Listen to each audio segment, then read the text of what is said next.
everybody. We're back. And today, Phil and I are here together again. And today we're talking about social events and all the fun things that we like to do with our lives, like dinner parties, cocktail parties, barbecues, weddings. And the challenging situations revolving around them. And we know how challenging these situations can be. But once you learn how to navigate through these parties and barbecues and weddings, you don't even think about it anymore. I mean, this is really a lifestyle. This is the way we eat. This is the way we live. It's not a thought, in our everyday lives. But yes, sometimes it's still a thought when there's like a major thing, like a barbecue's coming up. All you have to do is a little bit of planning. It just takes a tiny bit of planning, and then you just get used to it. And, it's not a thing anymore. So I went from thinking like, oh my God, it's a barbecue. What am I going to make? To like, it's a barbecue. I wonder what I'm going to make. That is great. Exactly. Because the mindset is totally different now. Because I remember being panicky and wondering, wondering who's going to eat it, what I'm going to make, what can I do? And now it's like, I wonder I'm going to, try to impress people with, just so they can partake in what I make, Yeah. And so like when I first started eating this way, I would get really panicky. My first situation, I abruptly gave up meat after watching the documentary Forks Over Knives. And I really didn't have a clue what I was doing. I just didn't want to eat it anymore. So that same week, I had one of my good friends was having a 40th birthday party. And I was really nervous to go. It's funny to me now that I was so worried about one meal of my life, Phil, it's like, wow, it's just a different world. But like, it's a social event. Food is so ingrained, intertwined in these events. It's like it is part of the event. Sure. Especially for us, like food was such a part of every family occasion. Who's bringing the calzone? Who's bringing the ravioli? Who's bringing the gavadils? A big part of every holiday or get together or party is the food. So we look forward to that.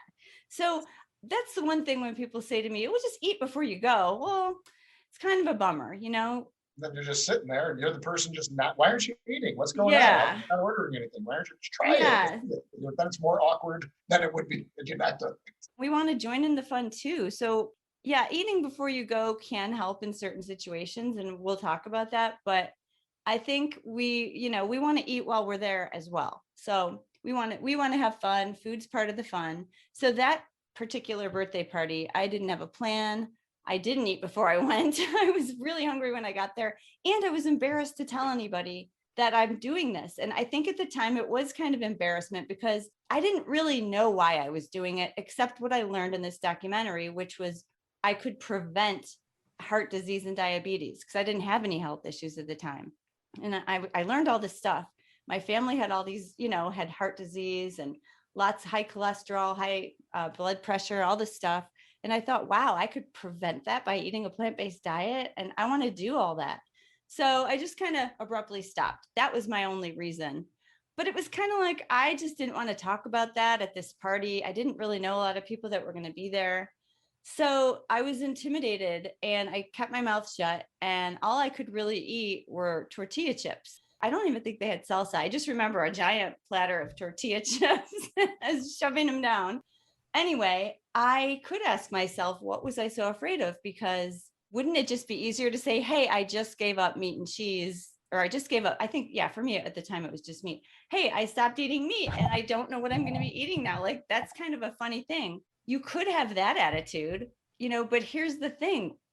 How are people going to react to that? And I didn't have a plan. I didn't even know what I would say. Why? I didn't really have a why. So I just kept my mouth shut at that party, but that beckons more questions. Why is it health? Is it this? Why are you doing what? Right. What are your beliefs? Why? And you don't want to get into a party about that. It's like, well, I just started this, and I'm, now I'm having to answer questions, and all that. So because once you say it, if you throw it out there at a party, people want to know why. And one of the biggest reasons is because when you are doing something that's really making positive choices for your own health, it makes people question what they're doing. And a lot of people want to keep doing what they're doing. So they don't want to hear this. So they want to challenge you with these things because they don't want this to be true. They don't want this, giving up animal products to be something that they should be doing because they want to keep doing it. and I was one of these people too. I never put too much thought into this before, but that's people just, when you are making these healthy life choices, it causes people to become uncomfortable because then it forces them to think about what they're doing. And, I write about this in the Kickstart. It's cognitive dissonance. It's like when you know better, when you know something about it, but you choose to like close your eyes to it. It's like, I know there's something there, but I don't want to know. That's what it is. And I definitely have been there, different times in life when I didn't want to really think about something too much because I knew I didn't want to think about it too much, or I'd have to make a choice. Yeah. So that's kind of why you get some of these responses. And so we're right off the bat, we're just going to tell you some of the things that we've heard at parties, at social events, from friends and from family, from everybody you're hanging out with.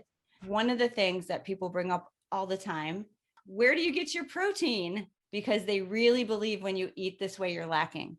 And, you're just not. And in fact, you're getting all you need, as much as you need, and the highest quality. For sure. Or I'm talking to someone who I couldn't do it because I need to have protein. I work out, I lift weight, it's on them rather than me. But that does come up quite a bit. That's true, especially people who are so into like exercising and bodybuilding and weightlifting and all this. It's all about the protein, where we do a whole lesson on protein in the Kickstart, but really we get too much protein. The meat industry has jammed it down our throats that you need this stuff to survive, or you're going to be weak and sick and falling over because you're dizzy. No, we don't. We only need whatever it is, 35 grams, 45 a day, and that's it. And we get way too much, and way too much is not a good thing. Anyway, let's get back to our list. I just don't feel right when I don't eat meat. I'd be so bored eating salad and tofu all day. It's too expensive. I don't have time for that. It's too extreme. I can't eat nuts or soy, so I can't do it. Oh my gosh, do I hear this all the time? Like, all we're eating is nuts and soy.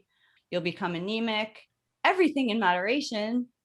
Yeah, this one kind of gets me too. You don't eat meat. He doesn't eat beans. Nobody's right or wrong, because there's so much misinformation out there. So it's like, oh, I'm just so confused. Yeah, you say meat, he says beans. A little bit of everything is fine.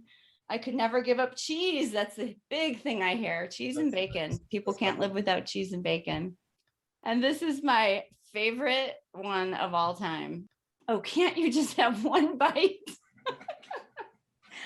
How many times do I get that? Just try it. Can't you just have one bite?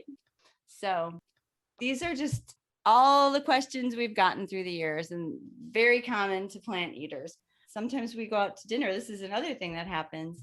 Your friends will like apologize for what they're eating. They make excuses and apologies. And I have one friend who every single time we're out for dinner and I'll order whatever I'm ordering, a salad or potato tacos, and she'll apologize. Oh, I usually don't order chicken. I really don't eat meat very much. I get that a lot. Just like, I don't eat red meat anymore, or I don't, I'm really cutting back. It's only fish and chicken and sometimes pork and no red meat. Well, occasionally red meat, but it's like, all right, I don't need to hear your history of how you're cutting back on some meats. Great. Those animals will appreciate that. Like, come on. Another one of my friends says she only eats free range meats and organic meat and humanely raised. There's no humane way to do it. 99% of the animals raised for food are raised on factory farms. And those animals, there's no way at that volume to make anything humane, which would mean, to me, I guess they mean grazing in green pastures and happy until they slaughter them, I guess, till the day they slaughter them. But it's interesting because I think I did kind of challenge it early on. I don't know. I was so passionate and so heated up about all this. And I really wanted my family and friends to understand, like, we could do X, Y, and Z. And if we do this, we're helping the planet and the earth. And I was just like, it was hard for me to bite my tongue. I'm a little bit now, having heard everything multiple times over and over, I just kind of smile. It's sort of like, I know I'm not going to talk you into anything. I've eaten this way for a long time. And I just kind of listen to them. They're adults. If they wanted to learn about this, they would have. And my brother was one of them. He actually did listen. He made his own choice. I didn't force this on him, but I ate this way for probably 5 years before he gave it a thought.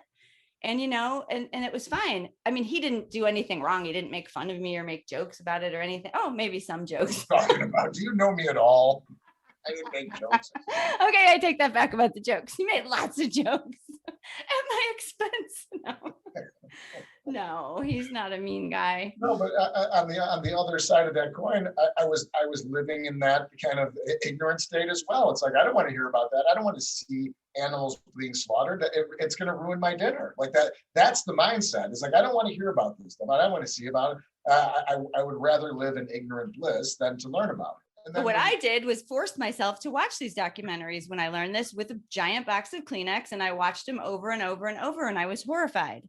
And then I couldn't do it anymore. So that's what I'm saying. He was living in like cognitive dissonance. Don't you know that some part of your brain knew it wasn't?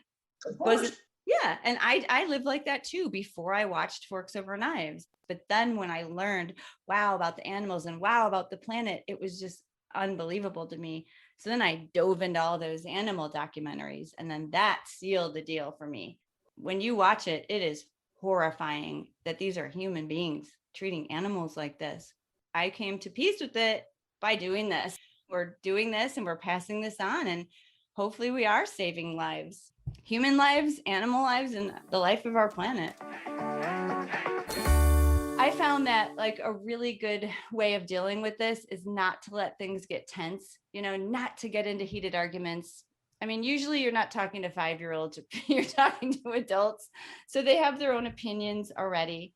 But I feel like try to handle some of those responses with humor, just make a joke out of it, or just say, well, this is just the way I eat. I choose to eat like this. When you make it about you, like, hey, this is working for me. I feel great. I look great. I sleep better. Hey, it's all good. I feel good about my life choices. The only thing that I know, I've gotten into issues where I have friends that I know that hunt. They're eating the animals they kill, and they kill it themselves, and that's how people used to do it. And yeah, you're just getting into those conversations. But how do you handle it? Do you just don't talk about it? Yeah, I mean, I look at it as like they're kind of the extremists. It's not just someone who's eating meat; it's someone who's spending time waiting to kill an animal themselves, which that's on a whole nother level for me, where it's like, just morally, I don't know how you can, whether you're shooting or you have a bow and arrow, and I have friends that do it. And I really don't get into conversations with them. I'm not going to resolve anything with them. And right.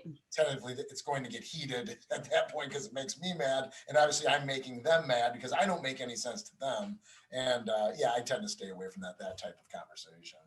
Yeah, so that's kind of what I do too with friends. They know how I eat for years, and I have gotten into some heated conversations with them, and I just don't want to do that anymore, so it just works for me. I don't get into it with them. But going back to what Phill said earlier, I feel like, hiding our food choices and avoid telling people. You could either look at it as that, like I'm nervous about the way, or you could look at it as an opportunity, like Phill said, to inspire somebody. So it's kind of it turns into a fun thing, not like, oh gosh, everybody's going to be eating burgers at the barbecue and I'm going to be the one sticking out like a sore thumb. You could look at it as an opportunity to I made my own burgers. Look at these great bean burgers I made. I made these. Oh, you have to try this potato salad. And also, you don't even have to point it out that it's a bean burger. You're just bringing food. We don't have to make a federal case out of like what we're bringing, and it's so different than from what you're bringing. I just bring my own stuff, and then if somebody asks, then I tell them, oh yeah, I don't eat meat or dairy. This is what I brought. I made these burgers. Try it, and so then it's an opportunity to get people talking. And that seems to be more of a positive conversation. And it's an opportunity to inspire other people, because then they'll say, like Phill could tell them, yeah, I lost weight. My cholesterol came down. I'm feeling great. I love eating plants. It's kind of like, wow, that's really inspiring. Yeah. I know. I always bring up the point where someone will whether we're talking about the food, what do you order and what do you eat vegan. And I always say, like, there's so many dishes that people just eat. So if you were out at whatever it is, an Indian restaurant, or if you're at an Asian restaurant and you order a noodle dish and it happens to have no meat or no dairy in it, do you go around telling everyone, oh, I just had a vegan dish, or I can't eat this because it's a vegan meal? No, you just happen to order that dish that just happened to not have that stuff in it. Well, my meals are like that too. It's just every meal is like that. So why does it have to be such a label? Like, these are extreme meals I'm making. No, this is just another meal. There could be a million meals that don't have meat and dairy. This is just one of those meals. Why have to label it or point it out, or kind of right. It's like an extreme way of eating. It's just a meal that just doesn't have meat or dairy. Right. And think about, like, at a barbecue, people will bring a fruit salad, like a giant fruit salad. The vegan fruit salad? Not a vegan. Yeah, right. Plant-based fruit salad? Yeah, of course it's plant-based. If I brought it and they know how I eat, they would maybe say that. Oh, she brought the vegan. It's like, no, just brought a fruit salad. Fruit salad's delicious, Judi. How did you make this? Well, I just cut fruit up. Now, if I made a, plant-based fruit dip that was sweet and delicious, that would be like, what is that? Is that plant-based? It's like, yeah, maybe. Yeah. That's a no. And then you bring, and we'll get into all this, but and it comes up over and over where you bring something. And I know it's happened to you, and I've been part of it when it happens to you, and it happens to me, where it's just like, okay, we're going out for a dinner party, and I'm going to bring this so we have something to eat. And then everyone starts talking, and it's like, yeah, I brought my own thing, and then everyone wants to taste it. And it's like, okay, I have some of that. And then all of a sudden, the food that you brought so you can eat is now gone. It's just like, well, there goes my dinner, because you want people to try stuff. And I know you're the same way. It's like, oh, I'd rather more people try it, and I'll go a little hungrier than not. Inevitably, people want to try it, and then sometimes now it's like, okay, there goes that. Tell them about the dinner party where you brought the Caesar. Yeah, so we had some friends. They live out of state, and again, this is one of those trickier situations. And now I don't mind navigating the situation, because I've been through it now, and it's not a big deal. And I know it may sound a little strange, because Judi used to tell me the same thing. I'm like, that sounds a little awkward. She's like, it's not awkward. So anyway, they're out of state. So we were driving there, and it takes a good 11 hours to get there. So I basically packed a cooler. I called ahead, and I just said, hey, what are you having for dinner? I know it was a 50th birthday party, so her husband was making it special. They hired a catering company to come in and prepare the meals for everybody. So I said, can you just send me the menu? I just want to see what it is. So he did. It was beef, it was chicken, it was creamed potatoes, and it was foie gras. How do you say that? Foie gras? I don't even know. I don't know. Foie gras. Pate, whatever. But every single item on this thing, they even had salad. It was like shaved Parmesan and meat bits, whatever it was. Like every single thing. Yeah, exactly. There's always a smidge of it. Yeah. So I just said, the only thing we can really eat is the salad if we take the cheese and the dressing off, and bread. So I don't want to do that. No. I don't know what they're paying per plate, but I don't want them spending that for two people to eat bread and salad. It doesn't make sense. That's not fun. You're at a dinner party. You don't want to eat bread and salad. Yes. So I just basically said, please don't have them cook. This was going to be done in their house. So they have a large basement, and the party was in the basement, and the people are going to be preparing the food in the kitchen. So I just said, I'll bring our own dinner. I'll bring everything. Don't do anything. I don't need any special things. As long as I can use a microwave, I'll be set. I don't want to get in the chef's way. They weren't using the microwave at all. Nothing they cooked was in the microwave, which is good to hear. But so I said, that's all I need. So I just decided on the loaded Caesar potatoes that we have in the meal plan, which is great. I love it. It has the Caesar dressing, and then it has just a lot of different vegetables and a potato. We put some the walnut Parmesan on it as well. So I basically cooked a bunch of the vegetables ahead of time. We cooked onions, we cooked broccoli, corn, asparagus, whatever it was that we were putting on as toppings. And I put them in individual dishes. I put them in the cooler. We drove everything down there. So all I really wanted to do was heat everything up, and I made the Caesar dressing. So during the dinner party, I knew dinner was going to be, served at whatever time, 8 o'clock. So at 7:40, I ran upstairs. I just said, hey, I just got to throw a couple potatoes in the microwave. So I got everything done, and we sat down. And of course, it does come up. People want to know why you're just eating a big potato. They're eating a 9-course meal. It doesn't bother me that they were eating and they're talking, and that's what that was about. They're talking about how great the food was in every course and this and that. And again, they're apologizing. Oh, we're sorry for talking about this in front of you guys. It doesn't bother us. Like we're part of the conversation. But in the end, they're also asking me about what we eat. So what is that? What's that dressing? What's the food? What's the plan? So I said, we make dressings, we make sauces, and, we top it off. And I just said, this is a Caesar dressing. One of the best dressings that we make that I love. So hey, can I taste it? So of course, so they started passing it around, and it turned into like, wow, this is really good. You really should think about bottling this. Have you guys talked about bottling this?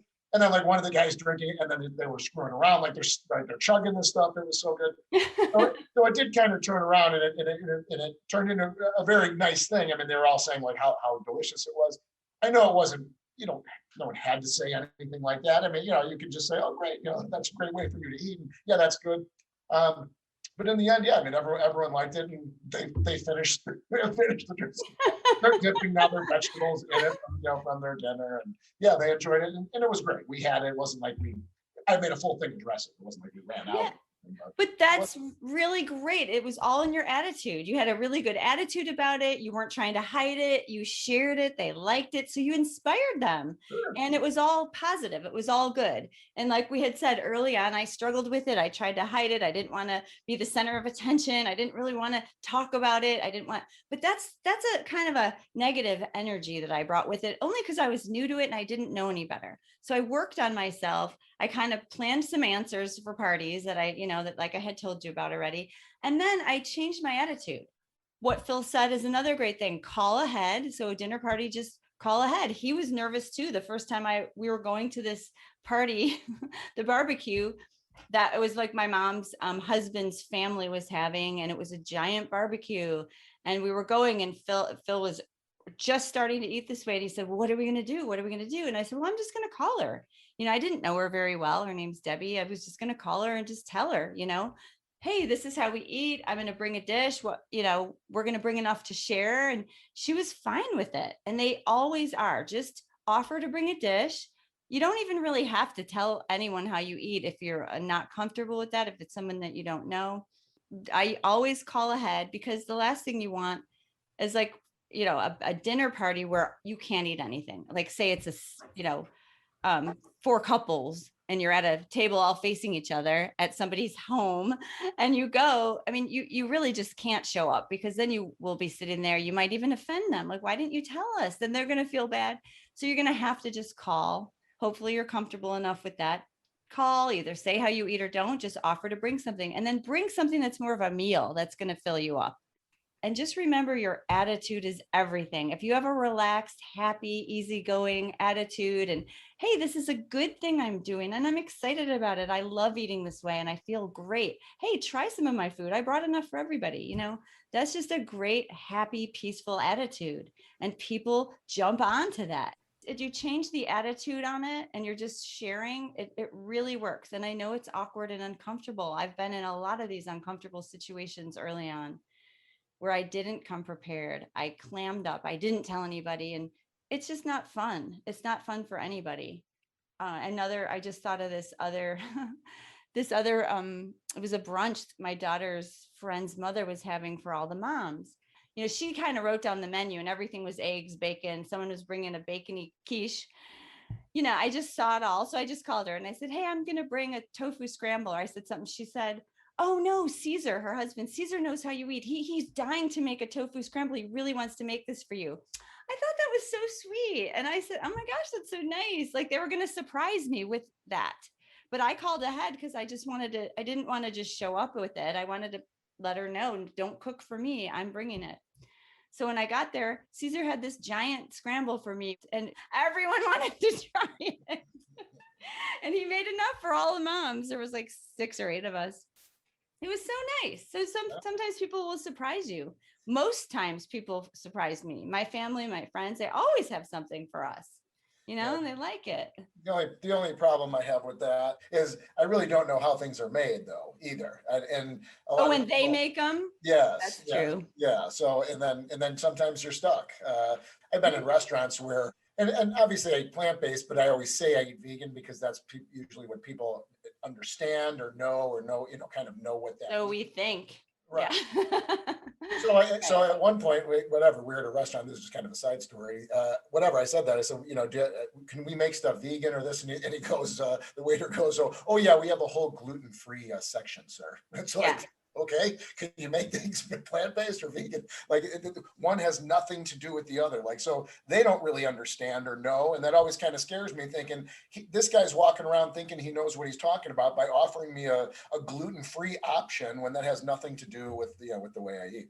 But getting back to it, so we had, and I don't want to make anyone feel bad or whatever, and it was just kind of funny. But so we were going for dinner, and I said, don't worry about us. So we're gonna have tacos, we're gonna have Mexican, and I just said, I'll bring something. And Wait, said, this is like a friend's barbecue? It wasn't even a barbecue. They were just having us and another couple over. Oh, okay. We were just going for dinner, and he said, hey, we have a tamale guy that makes vegan tamales, and I'm like, oh great. I'm like, really? I'm like, I love tamales. It's like, no problem, we got it all covered, don't worry about it. So we just went. We're there, we're eating, and they were delicious.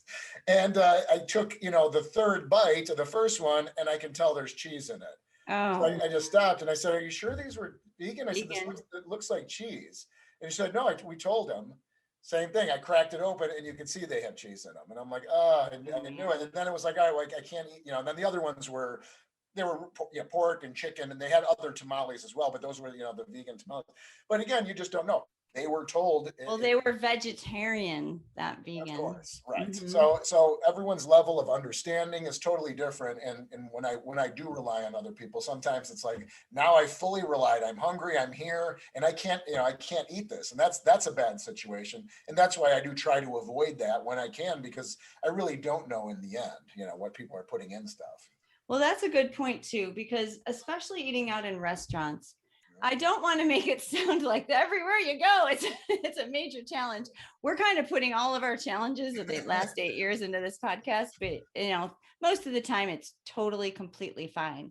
So, and you assume most people by now know vegan, and that's why we say vegan over plant-based. Obviously, we're not vegan, but we don't eat animal products the way vegans don't. And so, how on menus it'll say sometimes vegan, or it's just more accepted than plant-based. People really don't quite get that yet. But anyway, so yeah, we were out at a restaurant the other night and we made it so clear. And this is the interesting thing too. It was in Chicago, downtown Chicago, upscale restaurant, right in a hot area where there's all these new restaurants. So you think young people thinking, progressive thinking, that's what I was thinking. So we go in, and we had a big party of us, like 10 of us. And we talked to the young waiter. He was really young. And we explained to him, we don't eat meat and dairy. That's what I usually say. I don't eat meat and dairy. And then he used the word vegan. And we said, yes, 100%. No, what can we eat? And we'll go through this in another podcast on restaurants. And we do a whole lesson on this in the Kickstart, what to order, how to talk to the wait staff. But we made it very, very clear. And he was like, great, you can have this, this, and this. This would be good. We could take the cheese out of this thing. So he put this whole thing together, and pesto, it threw us off because, first of all, no, we did not order the pesto. It was a pasta that was supposed to have artichoke and spinach in it. And I don't know, it was an Italian place, and it said spinach and there was a cheese in it, but he said we could remove the cheese on that one. We said, great. Phil ordered that. Frank and I were going to split that. And then I don't know if you ordered a salad, but Frank and I ordered a salad, and we took all the meat off the salad. There was some meat and cheese off the salad. Okay, vegan. You ordered it without that. Yeah, we ordered it without it. Yeah, we ordered. Oh my gosh, we didn't pick it off. We ordered it without it. Anyway, we're having drinks, we're having appetizers, and I don't remember. We had bread. So we're eating, we're having fun, and we're eating. Our salad comes, and it kind of all came at once. So the pasta looked different. We tasted it, and it was like a pesto. And I was like, oh, I thought this was going to be like artichoke and spinach in the pasta. But okay, it was tasty. So Phil's eating his, I'm eating mine. Frank and I are splitting a salad, and all of a sudden he poked something. He said, that looks like an egg white. And I said, what?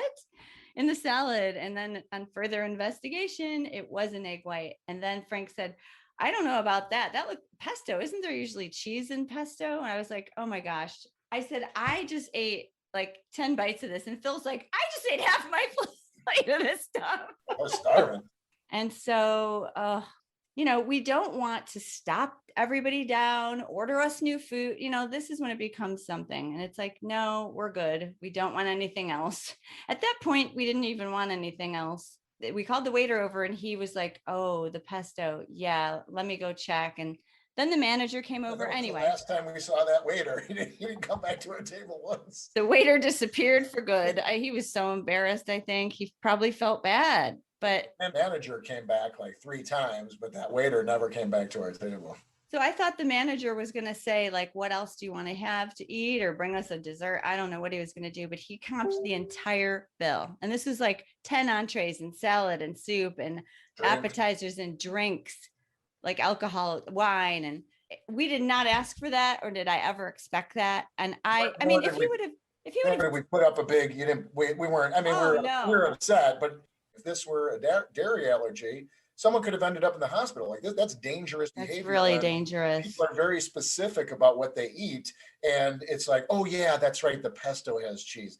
Well, you need to know the menu. Your people, and I think that's where that manager really stepped up. And you're right, he didn't have to comp it. If he comped our meals, if he apologized, yeah, okay, we get it. Accidents happen. We didn't cause a big stir. We weren't screaming. And yelling. We were really nice and calm about it. But I was hoping he would take the meals off. I mean, my God, we didn't eat them. So I expect that's the least amount I would expect. Yeah, I expected him to take our meals off for sure, and then maybe offer us a dessert. I did not expect the entire bill to be comped, and everybody else finished their dinner. But yeah, that's another point. It's like I have had this happen multiple times where I say to a waiter right when we get there, like, we don't eat meat and dairy. What could you give us? And they say, do you have an allergy? They say it right away, and that just upsets me because I'll say, no, I didn't want to lie and say, no, I don't have an allergy, but I really don't want dairy in anything. But they always ask about that. And it shouldn't matter. My daughter has a peanut allergy and Frank's son has a major dairy allergy. The two of them will be in the ER if they eat nuts or dairy. So, I always carry an EpiPen and I'm hypersensitive to this stuff. And I seriously question everything on the menu because I know what could happen. And obviously with these mistakes, they just don't take it as seriously. So, I am tempted to say I am. Well, it's funny because they just took us out to dinner. The waitress said the exact same thing. Oh, she did. Do you have a dairy allergy? And I said, yeah, we do. I would rather, quote unquote, lie about a dairy allergy and have dinner come out than them rolling the dice and seeing what happens. I don't know. Right. It shouldn't matter. And I shouldn't have to say that. But in the end, I'd rather have a meal and be happy about it than have another story to tell in another podcast. It's almost like they're asking, they're not really asking, do you have a dairy allergy? They're asking, how serious do I have to take this? Right. And all we're saying is we don't want to lie and say we tell a lie. We just want to say, yes, take it seriously. That's basically what you're saying. Right. So if I say no, right. It's probably like the eye roll. Okay. Mm-hmm. Because they don't understand that. Not serious. Not serious. Exactly. So it avoids a lot of, I mean, we're not telling everybody to lie, but it does get tricky. It gets tricky if you get asked that question. And then, when you're in restaurants, I mean, you need to look at your food, look at what you're eating. I mean, I didn't really question that pesto because we had already okayed it with him. But then when we went, I don't know if we got I don't know what happened with that, but I guess he didn't know there'd be cheese in the pesto. Yeah, I don't know. Strange. But you're right. They need to know their menus because that could be a serious situation with the dairy allergy. Hey everyone, it's Phil. I just wanted to take a quick break in the discussion to remind everyone that SmartyPlants has 2 great meal plans to offer. The first is our 28-day Kickstart, which is for people who are curious about a plant-based diet but really don't know where to begin. It's also for people who have health or weight issues and need some help getting healthy. Our program includes 28 days of carefully planned recipes that are simple to make and super tasty. Things like Caesar salad, nachos, and pizza. It also includes meal prep instructions, a grocery list, and daily lessons on things like stocking a plant-based kitchen, weight loss, and navigating social situations. You'll come out of it a plant-based rock star. If this sounds good to you, you should become one of our Kickstarters. Our second program is our weekly meal plan. This is for people who have the plant-based basics down, but they want trusted and trusted delicious recipes each week. Our members receive at least 3 new recipes each week created by our very own SmartyPlants team. Things like pesto lasagna, crunch wraps, French onion, grilled cheese, sauces, mains, sides, desserts, and more. Our meal planners have access to our full recipe database, Our meal planner, where they can customize their meals each week and create a grocery list, meal prep instructions, and great support, of course. Stop downloading random recipes from strangers on the internet and check out our tested and delicious recipes. If this sounds good to you, let us do the heavy lifting for you and become one of our weekly meal planners. For more info, check out our website, SmartyPlants.org, and use the discount code PODCAST2022. That's PODCAST 2022. You'll receive 50% off our 28-day Kickstart or 50% off our weekly meal plan for up to 3 months. Now back to the show. So, here's a bad story where I lost my temper. Oh yeah, I was hoping you would tell this one. This is a good one. So, and I'll tell it rather quickly. But you have to tell all the details. Yeah. So we're, and I don't want to say the restaurant or whatever, but it's a well-known Chicago pizza place. It's my son's birthday party.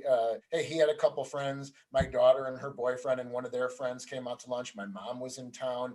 Not to lunch, to dinner. She was in town. We were meeting everyone there at 7. I had lunch probably at 11:30, that morning. So I was hungry going in. This is also a restaurant there's no reservation. So when you get there, it's usually a 45-minute wait, maybe an hour. Sometimes it's quicker. The one good thing is we got sat pretty quick. Within 10 minutes, we were sitting down. So I was like, wow, this is great. I can't believe it. About 10 minutes in, my mom was getting antsy, saying like, no one even came around for drinks yet. So she went up to the maitre d' and said, hey, no one came around for drinks. Oh, we're sorry. It's busy. We'll send someone by. 10 minutes later, I go up and ask, hey, we still didn't even get a drink order here. Can we just get someone to the table to get drinks? So this is just general stuff that's annoying before we ever get to the food. Leading into what's going to happen. This is something that everyone goes through sometimes. So they came in, they took a drink order. I ordered a old fashioned, which I like, which is bourbon with simple syrup and bitters and a twist and a cherry. So it's just a nice cocktail that I like. So about 10 minutes later, they brought the drinks. I don't know. I didn't know what they gave me, but I knew it wasn't what I had ordered. So I took it back to the bar. The drink? They gave me story. They gave me scotch and sugar. I'm like, I ordered an old fashioned. I said, I don't know what this is. I believe I even said it tastes like scotch and sugar. And she said, oh, that's what it is. And I said, that's not an old fashioned. And she just said, well, that's how we make it. And I was like, that's not a drink. This isn't the drink. Anyway, so I got a drink. Now I'm back at the table. The kids ordered pizza. My mom ordered like a soup and salad. She was going to have some pizza with the kids. My wife and I ordered. All we ordered was a crust with vegetables on top. No cheese, no sauce. It was just a crust with vegetables. So it was pretty simple. It does take a while for them to fire the pizzas. So, it's usually, again, another 45 minutes. So we've already been there for a half hour. So now it takes the 45 minutes. They bring the pizzas out. And of course, ours is a cheese pizza. Oh. Now I'm angry. I'm just like, we specifically said no cheese. It was super simple, just vegetables and crust. We're so sorry. This was, we're going to fire yours right away, sir. So now everyone ate. So the kids ate, my mom ate, we're all sitting there. Waiting for your pizza. So now it's another hour in. No. Waiting for ours. So now it's like whatever it is, 9:30, quarter to 10. Oh. I haven't eaten in 12 hours. Now I've had a drink. Horrible. I went to the bathroom. As I'm coming back, I could see the manager like crouched at our table. And I sat down and I'm like, what's going on? They're like, we burned the pizza, sir. I lost it. I was so hungry. I was so mad at this point. We've been at this restaurant for almost 3 hours. I just stood up and I'm like, that's it. Get up. We're out of here. Like I'm screaming. We ordered 3 hours ago. Now I'm making a scene. The kids are all embarrassed. Oh. Don't talk about it. I'm embarrassed for my behavior. I lost my temper. I literally made everyone get up. We marched out of the restaurant. I didn't pay. I literally just walked out. As we're leaving, he's like, we'll count the bill. I'm like, you're damn right, you'll count the bill. I've never gone back. I didn't go on Yelp. I didn't give them a bad review. It was a bad scene.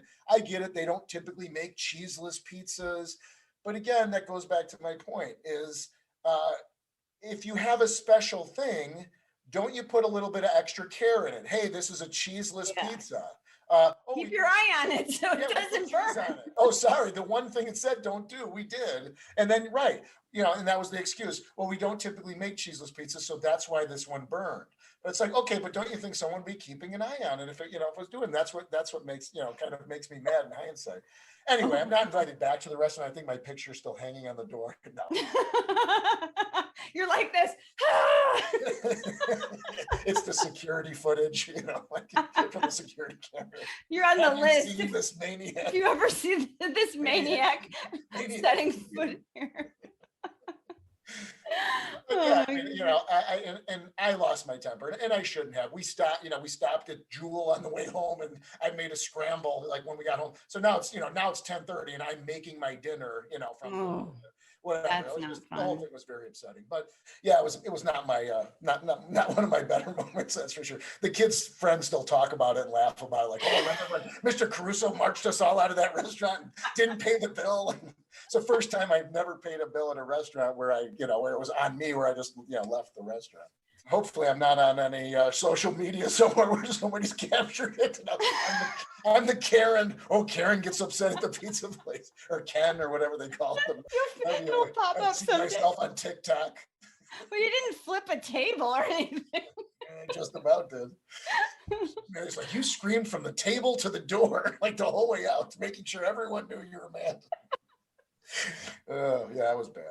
Oh boy! I mean, it was horrible behavior on my part. And again, the first time I was fine. I was upset, and I even said, like, dude, it was the one thing we asked for, no cheese. Like, I mean, it was the simplest of requests, like just that one thing. Like, and that's what's on there. So I was upset at that point. Yeah, when the second one happened, I was more angry. It was not a good scene. Not one of my better moments. Okay, let's try that, not to have that happen. That's what I said. I'm like, I reacted very well at this restaurant.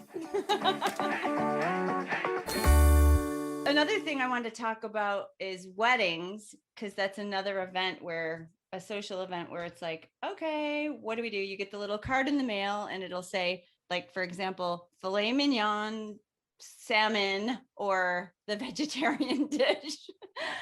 Which, what is that? It's vegetarian option. It's the sides from the other two dishes made into a main. So vegetarian option is usually some kind of decadent cheesy pasta, like lasagna, let's just say. So it's like, okay, well, there's not a vegan option. Typically, I haven't seen that. I've seen the meat, the fish, and then the vegetarian cheese dish. So one wedding that I recently went to, we were all going. It was a family wedding, and I called ahead and I said, we're coming to the so-and-so wedding, and can you make us a vegan dish? I know there's a vegetarian option. And then she said that, yeah, it's full of cheese. It's lasagna. Well, you're going to have the bride call, is what she told me. And I said, ooh, the bride? Can I have anyone else but the bride call? Busy. It's like a week before the wedding, and she was the one marrying into our family. I didn't really even know the bride. So I did not want to call the bride and ask her to do this for like the aunt that she doesn't even know, the in-law. So I said, well, I'm not going to do that. Okay. So I kind of pleaded with this woman on the phone. I said, I don't really want to call the bride. Is there any way we could? Well, she cannot adjust the menu. I'm so sorry. We can't do it. So I felt a little bit stuck and frustrated, and I wasn't really sure. So I called Phil and I told him, did we bring a dressing to that wedding? I don't remember. I don't remember. I don't remember. I think I may have. So it turns out, I tried that route. They wouldn't let me. But when we got to the table, we passed on the soup because that was something creamy. And then they had salad. And I don't know if we ate the oil and vinegar or if I brought my own. I can't remember. But I do remember eating salad. And it was like right when the salad was ending, the waiter came up to our table, came up to me and like crouched down and said, oh yeah, we have the 4 vegan dishes ready for you. We made something really special. I was like, what? I think we had eaten a little bit before we came. I think you did for sure, because I prepared him. So I was like, we're not getting much at the wedding. So eat before you go. So we weren't starved. All of us had a little something. But anyway, they wound up, whatever it was, I don't remember. I think it was a big rice dish. What was it? Geez, I don't even remember. I know it was really good and it was really nice. It was lots of veggies. It might have been some kind of like eggplant tomato terrine, I think. Yeah, I think it was. Yeah, it was that. Yeah, because I remember cutting into. Yeah, right. Yep, that's exactly what. Yeah, it was like eggplant layered with tomatoes and zucchini, and I'm sure it had oil, and that's fine. We're at a wedding, we expected that, but like no cheese. no meat. And it was beautiful and like just so nice. And they presented this to us, which that was totally unexpected because the woman on the phone told me no. So she must have had a change of heart. I don't know. No, she didn't. No, well, because I had talked to Carol. I had talked to You Carol. did. Well, Wait, what happened? I just said like we are going to bring some food or whatever it was, and she called the bride, and the bride ended up calling. Wait, I never heard that part of the story. The bride did call. Yeah, she did. Because I said whatever, and I told Carol, don't worry about it. We'll be fine. I don't want to put her out. Like we didn't want that. But yeah, she did. She ended up calling. She's like, it's no big deal. What are you crazy? What, you guys are not going to eat at the wedding? Like, okay, so see, this is one of my points earlier, right? You want to go to a wedding and enjoy it. I mean, that was a little much for me to call the bride. And right. I don't even know if I would do that. If I knew the bride, it was a friend, of course, a close family member, I'd get that bride on the phone, but I didn't really know the bride. And our cousin Carol knew the bride well. It was going to be her new sister-in-law or niece-in-law. Yeah, niece. So it was going to be her new niece. So I don't think I would have called the bride, myself and like, hey, an inconvenience. We don't know her. You're going to be my cousin. We're coming to the wedding next week. Can you call and get a special meal for? Is that going to be extra? Who is this guy? Yeah, I don't know, that we were kind of stuck. I'm so glad Carol called. That was nice. Yeah, and like I said, I mean, I didn't ask her to call. We were just talking about it in passing. I think I think she might have even asked me, like, "What are you guys going to eat at the wedding?" And you explained what happened. Yeah, and I said, I don't want to bother her. Obviously, I've been through it where it's a week out, right? The bride has a million things going on. The last thing she wants to do is worry about what maybe two cousins that she hasn't met are going to be eating for dinner at her wedding. Exactly. That's how I felt. Yeah. I didn't even know that she called. So that's so nice. Yeah, it was a great surprise. I mean, at the wedding, because we were going in, and I think you must have brought dressing because I think I did. Thinking it was bread and salad night, I think I did. I think I do remember that now. Yeah, I do it a lot, so I can't remember, but I'm sure I did. What I don't like is then, like, if that, let's say that didn't happen, now they're bringing our meals over, and it's like, you could just take it away. I'm not going to eat this. So now it's just a waste. I mean, it's a waste of whatever that is. Like, then throw it away, or somebody box this up and take it home because. Well, see, that was the problem. I chose vegetarian when I turned in that card, when I sent the card back, and then I thought, I'll just call and tell them because I felt like I had to pick something. I guess what I should have done was written vegan on the card, or just nothing. No, thank you. Stamp it with vegan. Vegan or nothing, thanks. They're like, all right, nothing. I should have said nothing. That's maybe what we're going to see. I'm just figuring this out because I haven't really been to a wedding since, but maybe you just say like, no, thank you on the card and then call. Wait, please. Yeah, I'm not sure. I mean, you have to call. You've got to call. Food is part of it. You want to enjoy it with everybody else. And yeah, I remember that being delicious. Whatever we had, that terrine was so good. And we've been in situations where I've brought dressing, you brought dressing, I brought the Parmesan cheese to things. Like I bring some stuff, so it's walnut like, at least, right. What did I say? Parmesan cheese. Yeah, the walnut parm. And I have no problem doing that. Like, we'll bring a little cooler bag or something and put it in the car. And bring some. I have no problem, trying to enjoy my meal if I don't have anything. We had that family party, remember? And this is going back a couple of years now, probably 2.5 years now. Where? When we had that family party, and it was like, hey, there's beef and chicken and mustacholi and pizza. Oh, yeah. And it was just like, we can't eat any of that stuff. Like, what are we going to eat? But I brought a dressing. You brought a dressing. You guys ordered a pizza from we were in a banquet room or something. And you guys ordered a pizza from the regular menu and they delivered it back with just crust and, but it was good. Like, and I don't, at first I was embarrassed about doing those things. Nah, it's fine. I'll just have bread and salad with our own dressing. And it's like, no, why not? Why not just ask? Why Bill, put this on my bill. I'll pay for this on the side. Like, don't worry. But, I'm above and beyond in being embarrassed or, right. Like that. Well, hopefully when you call ahead or when we call ahead in the future, they'll just be able to, oh, sure, no problem. I couldn't understand what the difference was, but maybe there's a cost difference, making something special for a wedding. And there may be. And I hope there's not. I hope not. But it gets tough. At bigger events like that, my mother-in-law got married when we were in Georgia, and my mother-in-law got married, and we didn't say anything. We had just started, and I'm sorry, I had just literally Yeah, it just ended the 28 day, and the day that my 28 day ended, we left for vacation. So, and I knew at that point I'm going to continue on with this. So it wasn't pre-planned. Like my mother-in-law had no idea, like what we were doing or anything like that. So yeah, we got caught at the wedding. We did bring a bunch of food. Again, this was in Georgia, so we drove our own food down. We packed a cooler for the car. We drive down there when we go, obviously. So yeah, it was. We had a lot of stuff, and when we went down there, we went shopping and got some staples. So I knew we had food to eat at the place, but we never said anything about the menu. We never got any special treatment. We never thought to put that in at the time. We didn't even know we'd be still doing this, so it was never a question. It's like, oh, the 28 day will end and then we'll be at, whatever, it'll be fine. So yeah, going in that day, yeah, I ate before the wedding. We didn't know, we knew what the meals were and we knew we couldn't eat it. But when we got there, yeah, it was rough.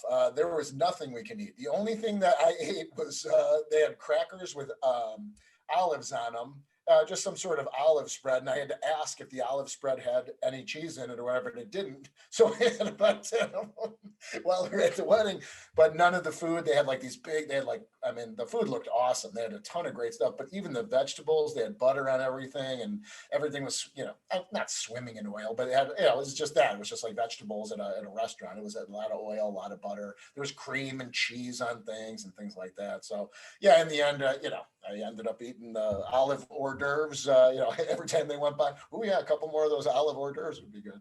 But that, sometimes that's what happens. That's what you have to do. And when we got back to the house at the end of the night, yeah, I think we ate like leftovers or made a sandwich or something at the end of the night. So it was fine. You made it.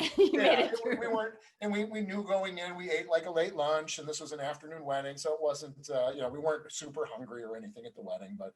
Also, it was a little awkward when you're just sitting at the wedding, not eating anything. Now I'm just sitting at the table having a drink. It's just like, aren't you eating at the wedding? It's like, this is your mother-in-law. It's like, no, unfortunately not. Another thing that sometimes comes up is gifts. And if people don't know that you eat this way, this could just turn into an awkward situation because you're so appreciative of what they're giving you, but you're not going to eat it. And especially if it's like right, and like they expect you to eat it right then, it's like, oh gosh, that gets tricky.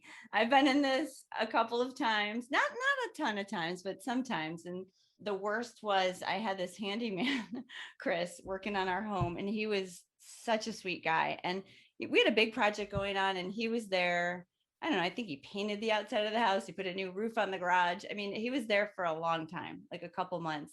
And I work from home. So he was this Serbian guy. He was so sweet. And he liked to talk, and I like to talk. So we just would chit chat in the morning. And anyway, one day he showed up, and he's always come to the back door, and I'd be working, and he'd be like, "It's Chris, I'm here. I'm going to be in the garage." He'd just check in with me.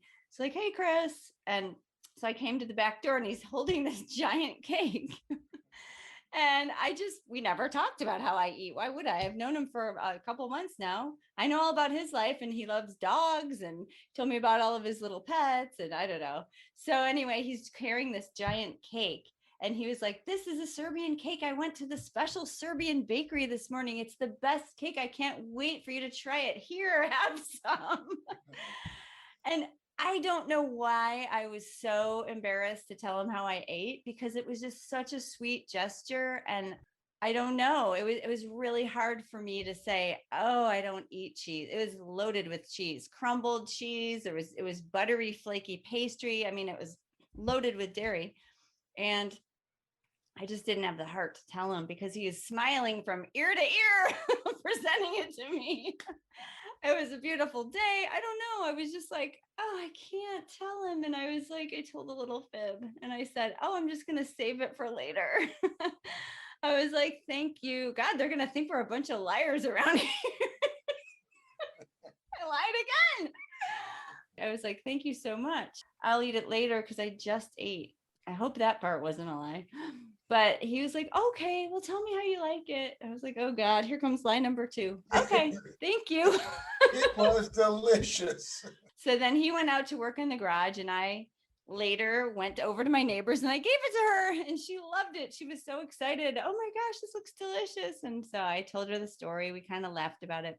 So a couple days later, ding dong, it's Chris to work on the garage. I open the door. He's carrying 2 Venti large vanilla lattes.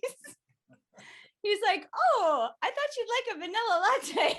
Like, oh no. Dang it. Why are you so nice? Stop this. Stop bringing me things. Now I have to lie again. Oh, I was like, thank you. That was so sweet. So I took it. He went out to the garage and I went back to my desk and I'm sitting there with this thing next to me. And I just literally went back and forth in my head. What am I doing? Like, he's going to be here another month. I can't keep doing this because I'm starting to feel terrible about this. I mean, I feel really bad. So I really was torn. I kept going over it and over it. And I worked for about an hour, couldn't get it off my brain. So then I just went out there and I was like, Chris, I got to come clean. And again, I used humor. I wasn't scared. I mean, he was such a sweet guy. So I was like, I started to kind of laugh about it. And I said, I just told him the truth. I said, you were so sweet. You brought me that cake and it was your tradition. It was your Serbian, roots. And I didn't have the heart to tell you. He's like, did you eat the cake? I didn't. I'm sorry. I didn't. I'm sure it was delicious. He goes, oh no, if you eat vegan, I hope you didn't eat the cake.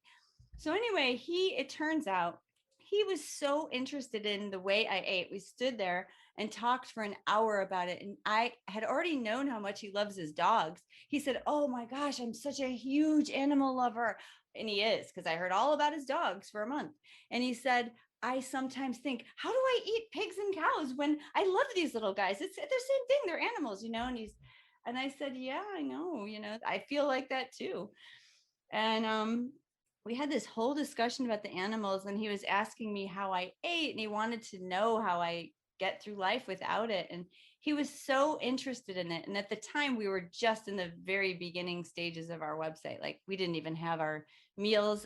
We didn't even hire a company at that point to get our site up. We had all of our meals and files and testing things. And so anyway, he told me, let me know when your site's up. I can't wait to, I'm definitely going to check it out. And I want to learn more about this lifestyle. And I recommended a bunch of books that he reads. So anyway, I felt really good about it. I felt like, wow, not only do I feel so much better that I got that lie off my chest, I felt so good that I actually inspired him. So I learned it's going to be uncomfortable again. Someone's going to give me a gift and I'm going to be uncomfortable. And I'm just going to have to say it right off the bat, just like anything. Once you tell a tiny little lie, that could spiral down into, God, the unknown, where it's like, oh, I don't want to get into that, multiple lies on top of lie. No, I couldn't even do lie number 2.